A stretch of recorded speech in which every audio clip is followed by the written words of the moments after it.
This video is the first in a three-part series as we continue to look at diversity leadership. Our focus will be to engage in reflective and reflexive conversations as we examine our ability and willingness to influence our learning community to grow into inclusive spaces. We will keep in mind our role as change agents and the state of diversity affairs in our country and in the Caribbean region as a whole. How would you describe a diversity leader? When asked this question, many of you use words such as embracing, proactive, open-minded, passionate, empowering, and inspirational. What are some of the key characteristics of a diversity leader? Continuously unfolding self-awareness through critical self-reflection, critical consciousness and commitment to social justice, knowledge and understanding of diversity issues and how they manifest in your institution, cultural proficiency, and moral courage, persistence, and resilience. Why is persistence, courage, and resilience necessary, you may ask? We will examine more of this in part 3 when we shift our focus to advocacy and advocacy leadership. As you think of yourself as a diversity leader, remember a few things. The leader sets the tone. The leader impacts the culture and the climate of the school. The leader leads from in front. Let us quickly look at key competencies of a diversity leader. Gather and use data to inform policy and decision making and ensure accountability. Build an organizational culture and climate that embraces diversity. Communicate effectively and courageously. And I want you to think about that word, courageously. Manage conflict and resistance to change. And provide staff with the knowledge, skills, and support to promote equity.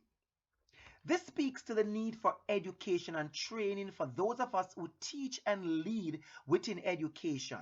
A large problem we have in the region is a lack of understanding on issues of difference and diversity.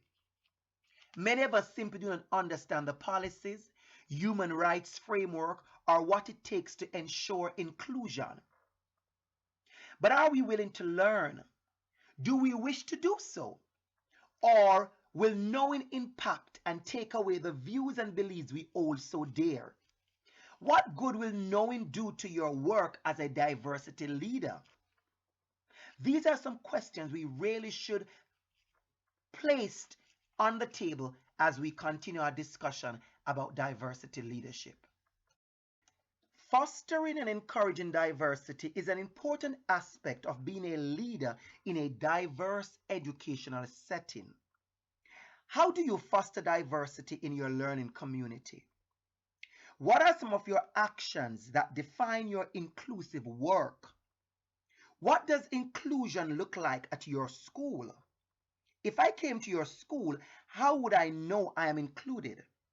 How would I be able to share the space, the physical space and the social space?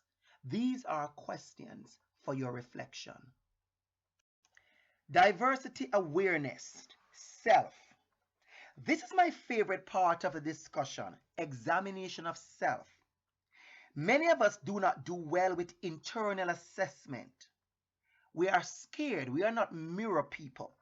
We rather look outside than look inside. But let us begin at the beginning. And for me, that beginning is always with self. The diversity leader thinks of certain things, and let us get into it. You are aware that diversity includes ability, age, citizenship, ethnicity, gender, geography, language, nationality, race, religion, socioeconomic status, and sexual orientation. Be aware of your own biases and prejudice. Examine your own privilege and power as an educational leader. Be conscious of differences around you. Look around you. Be very conscious. Be deliberate about inclusion. People sometimes act on the expectations of inclusiveness. It is just an act. You are not genuinely inclusive. You are just performing the inclusive task. People do things because policy states so, but you don't really practice inclusion. Or oftentimes we find ourselves checking the box. We check the inclusion box to make sure we did this, but the next day we are gone back to the same way. So self-awareness is extremely important. Diversity awareness. Others. Diversity leaders are aware of patterns of discrimination, inequalities, and injustice, and how these systematic patterns can show up covertly in their learning communities. As a diversity leader, you must be aware. This is about being aware and not being blind and ignorant. Here are some questions for your reflection as you look at this picture. Do you think these students in the picture are the same? How are they different? Are they all included? In what ways would one child be excluded if it was your school? What patterns of inequality and injustice have you recognized in your own learning community? Our goal is to continue our reflective self-study and engage in meaningful learning that will allow us to become culturally competent and proficient diversity leaders. Cultural competency and proficiency refer to the ability of educators to successfully serve children and youth of all cultural backgrounds represented within school populations, particularly those from racially, ethnically, linguistically, or economically marginalized groups. Getting to a place of cultural proficiency is a process.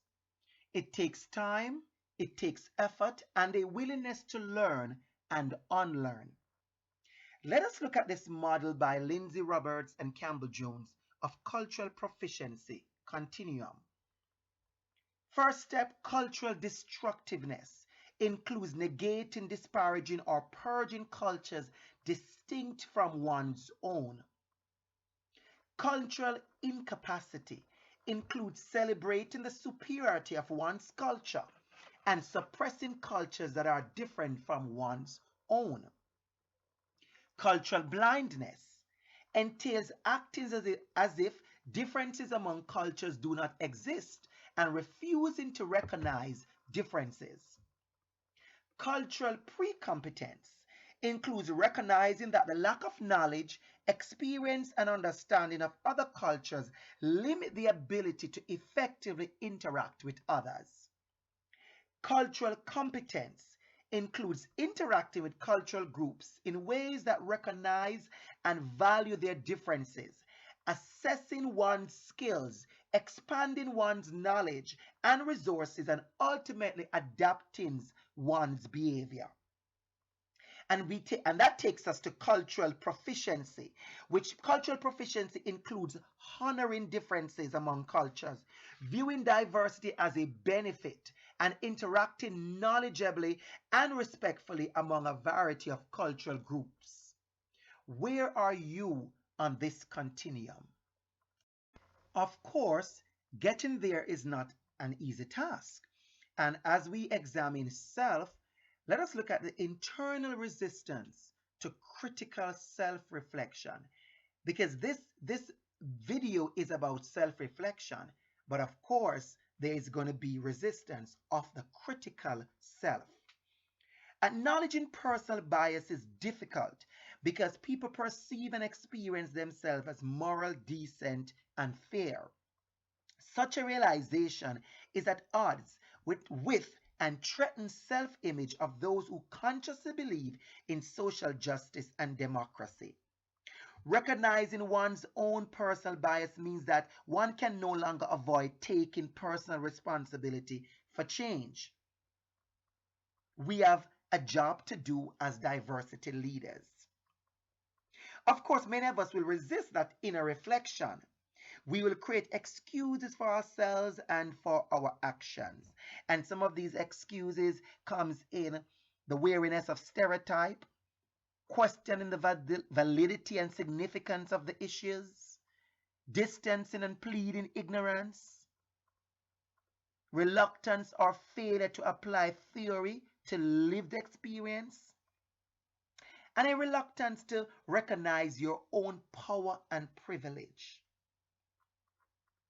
Do you think there are patterns of discrimination and inequality in your learning community?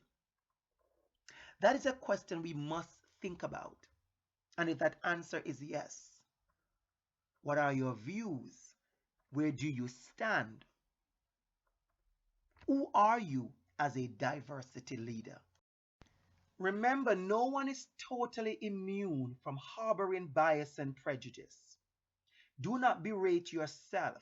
Encourage yourself and make a personal commitment to make this effort an ongoing part of your personal development.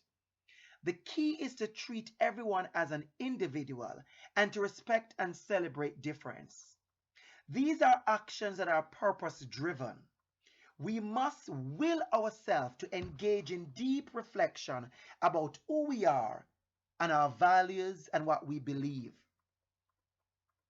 How do we uncover personal biases, stereotyping, prejudice, and discrimination?